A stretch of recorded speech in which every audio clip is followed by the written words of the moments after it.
सकाळ 6टा बाजिथिला सेतेबेले नीतू ता स्वामी को उठेबाकू चेष्टा करुथिला। अरे यार कौन है आज संडे सोइबाकू दियो। अरे उठ ना, के उठी नांदी चाहे सकाळ सकाळ कामटा मोर सारते आसीबानी। अरे कौन करके आसीबा है तमे मार जा करछ एकुटिया कर मु जाउची सोइबे। ओफो काहे के टाइम वेस्ट करछो, जल्दी चल ना कामटा सार देबा नहल दिन सारा लाइन रे ठिया हबो। अरे रदी लागोनी मु करबी कोन है जाडो मत सोइउ दियो। ओफो जदि अंक चक्कर रहिली मु भी पेट धरिक सेमती बसिबी। या परे नीतू पेट धरी शीघ्र शीघ्र निज रूम रो बाहरी जेतेबेले बाथरूम आड़ को गला देखिला तार दुई जण बड़ जा आउ सान जा आगुरु ही बाथरूम आगे ठिया होइछन्ते। अरे यार लेट हे गली लागुचे आउरी जल्दी उठिबार थिला। नीतू को देखि ता सान जा कहिला, आसो दीदी शीघ्र आसिकी लाइन रे लागि जाओ। जदि तमे माने भीतर अछि तो टॉयलेट रे किए आउ किए थिबो मां को छड़ा। बड़ जा जोरे कबाट पिटी पिटी कहला, अरे मम्मी तमे सोई पड़ला ना कौन, शीघ्र बाहर को आस एठी लाइन लगी जाइछि। निधि एतिकी कहूथिला जे तेबे ता सासू टॉयलेट रु बाहर को आसिला। से बाहरी बा आसीबा मात्रे गोटिए बहु पेट धरिकी दौड़ी दौड़ी की चली गला आउ लाइन भांगी टॉयलेट रे पसी गला आउ संगे संग कबाट बंद कर देला। एई सब देखि अन्य माने आश्चर्य होई रहि गले। तेबे समस्तंगडु बड़ बहु कबाट बाडे बाडे सेठी कहला, आलो ए नुतु जल्दी बाहर को बाहर, मोर नंबर थिला मझरे तू केमती पसिलु, बाहर बाहर तते कहूची। अरे कबाटा तुजरे काहे बडौचु, कबाटा भांगिले शांति हबु आउ जदी से भितर को जाईची ए पेट सफा हे गेले आपे बाहरिबनी। आउ जेतेबेले मु भितर थिली सेतेबेले भी के कबाट बाडौथिला। जानिथिबो बुढ़ा बुढ़ी लोक टिके डेरी रे पेट सफा हुए। जदी तमर से अर्थ प्रॉब्लम अछि ताले जल्दी उठी काई आसुन तमे, तमर से अर्थ चक्करे आम मानकर अवस्था केते टाइट हि जाछ जानिछ। से सब जिनस छाड़ दिए माँ, तमें कह हाउ केते आमे से गोटे टॉयलेट यूज करिवु। बुढ़ी हबा चाहे माने माने ठाकुर धन्यवाद दियो जेमती तुमको गोटे तो टॉयलेट व्यवहार करिया मिलुचे। आमे तो निज गाँव में खोलारे शौचालय जाउथुलु आउ खोलारे जो जीवार मजा अछि आए हाय हाय हाय। एति कहबा परे शिला चुप हो गला। किंतु माँ तमर एथे सब बहु आपण को दीटा टॉयलेट तो तैयारी करिबार थिला। कहला कौन ना दीटा टॉयलेट, एटा हूँ मो घर तो उपार होटेल में दीदीरा टॉयलेट करी। किंतु मम्मी ये लाइन देखिले लगुची एटा घरर टॉयलेट नुहे, कोडी बस्तीर सुलभ शौचालय। केवल गोटे लाभ हाथ रे मग आउ बाल्टीटिए नहीं, बाकी सब सेम। निधि कहूथिला जे तेबे राखी बहुत दुर्गंध करी पाड़ी देला। तार से दुर्गंध रे सेठी ठिया होइतिबा सब लोक नाकरे हाथ देले। सी एतिकी कहबा परे शीला कहिला, हे मो भगवान कौन खाइतिला काल रात्रे के जणी एते दुर्गंध पाडुची, छी छिलो माँ जा घरे 4टा बोंग पाई गोटे टॉयलेट, एटा तो सब नॉर्मल कथा।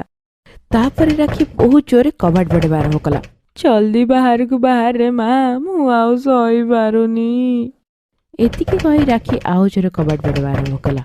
तांकर जॉइंट फैमिली थिला जेउथिरे 4 बोहू आउ 4 पुओ आउ तांका समस्त पाई गोटे टॉयलेट।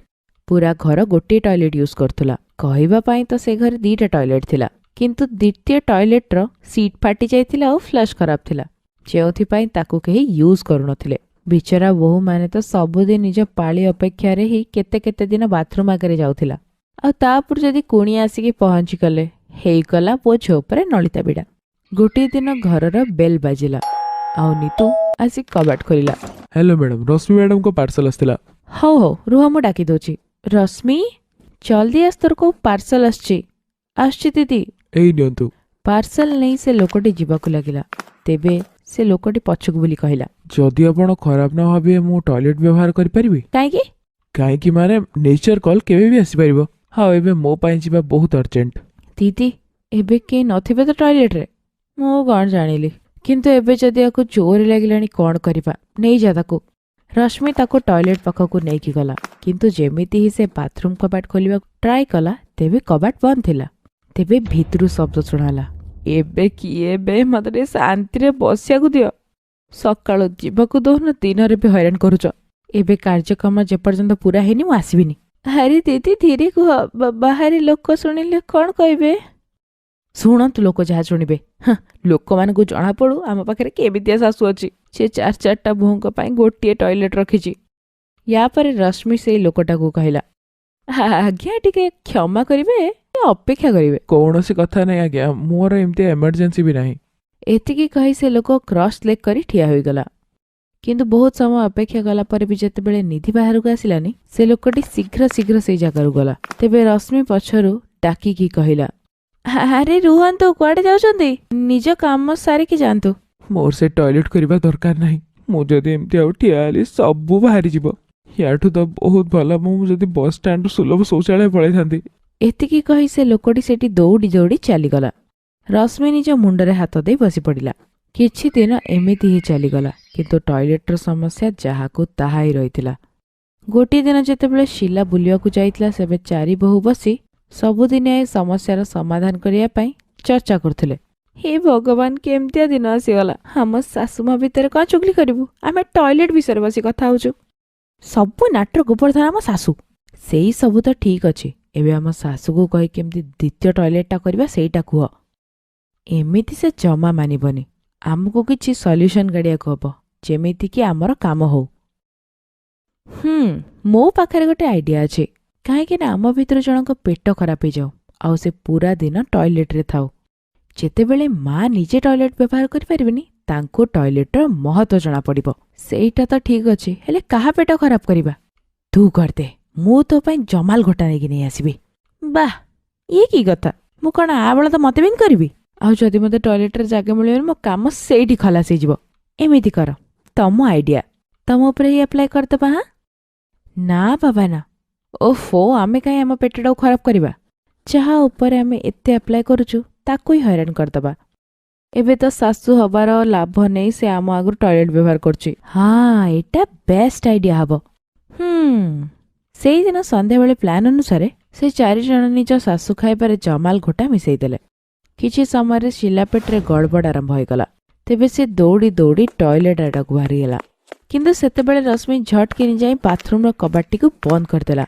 ଶିଲା କବାଟଟିକୁ ବାଡ଼େଇ ସେଇଠି ଚିତ୍କାର କରି କହିଲା, ଓଇଲୋ ଘୋଡ଼ା ମୁଇଁ, ତତେ କ'ଣ ସକାଳୁ ସମୟ ହଉନି ଯେ ମୁଁ ବସିବାକୁ ଆଇଲି ତୁ ବସିବୁ? ଜଲ୍ଦି ବାହାରକୁ ବାହାର। କିଛି ସମୟରେ ରଶ୍ମି ବାହାରକୁ ଆସିଲା। ତେବେ ଶିଲା ଜଲ୍ଦି ଯାଇ ଭିତରକୁ ଫ୍ରେଶ୍ ହେଲା, ଆଉ ଝାଳ ପୋଛିକି ବାହାରକୁ ଆସିଲା। କିନ୍ତୁ ସେ ଏବେ ନିଜ ରୁମ୍କୁ ଫେରୁଥିଲା। ତେବେ ସେତେବେଳେ ତା ପେଟରେ ହଠାତ୍ ଗଡ଼ବଡ଼ ଆରମ୍ଭ ହୋଇଗଲା, ଆଉ ସେ ପୁଣି ଥରେ ଟଏଲେଟ୍ ପାଖକୁ ଫେରି ଆସିଲା। କିନ୍ତୁ ସେତେବେଳେ ନିଧି ଟଏଲେଟ୍ ଯାଉଥିଲା। ତେବେ ଶିଲା ତାକୁ କହିଲା, ଓ ମହାରାଣୀ, କୁଆଡ଼େ ଯାଉଛୁ? ଯଦି ଏବେ ଡେରି ହେଲା ସବୁ ବାହାରିଯିବ, ପୁଣି ତୁ ସଫା କରିବୁ। ମତେ ବି ଜୋର ଲାଗିଛି ମା, ତମେ ଟିକେ ଅପେକ୍ଷା କର, ମୁଁ ସାଙ୍ଗେ ସାଙ୍ଗେ ଯାଇକି ପଳେଇ ଆସିବି। ଏତିକି କହି ସେ ଟଏଲେଟ୍ ଭିତରକୁ ଗଲା। ଆରେ ଜଲ୍ଦି ବାହାର ମୋ ମା, ମୋର ଅବସ୍ଥା ଖରାପ ହେଇଗଲାଣି। କିଛି ସମୟରେ ରାକ୍ଷୀ ବି ଆସିଗଲା। ତେବେ ଶିଲାକୁ ପଚାରିଲା, କ'ଣ ହେଲା କି ମା? ପେଟ ଭଲ ନାହିଁ କି? ହଁ, ଲାଗିଲାଣି ତ ମତେ ବି ଜୋରେ। ପେଟରେ ଗୁଡ଼ଗୁଡ଼ ଆରମ୍ଭ ହେଇଗଲାଣି। ଦେଖିଲା ବେଳକୁ କିଏ ଘୋଡ଼ା ମୁଇଁ ସେତେବେଳୁ ଯାଇ ବାଥରୁମ୍ରେ ପଶିଛି। ଏବେ ଜାଣୁଛଟି ମା, କେତେ ହଇରାଣ ହେବାକୁ ପଡ଼ୁଛି। ଗୋଟିଏ ଟଏଲେଟ୍ ହେଲେ ଏ ଅସୁବିଧା। ଯଦି ଅନ୍ୟ ଟଏଲେଟ୍ଟା ଥାନ୍ତା, ଆଜି ଆଉ ତମେ ହଇରାଣ ହେଇଥାନ୍ତ। ଘରେ ରୁମ୍ କଲେ କମ୍ ଚଳିବ, କିନ୍ତୁ ବାଥରୁମ୍ ଦିଟା ଦରକାର। ଠିକ୍ କହୁଛୁ ରେ ବୋହୁ ମା।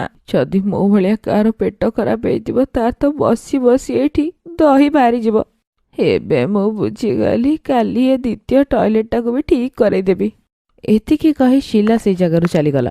ତେବେ ଚାରି ବୋହୂ ପରସ୍ପରକୁ ତାଳି ମାରିକି କହିଲେ, wow, mission successful. Thanks for watching.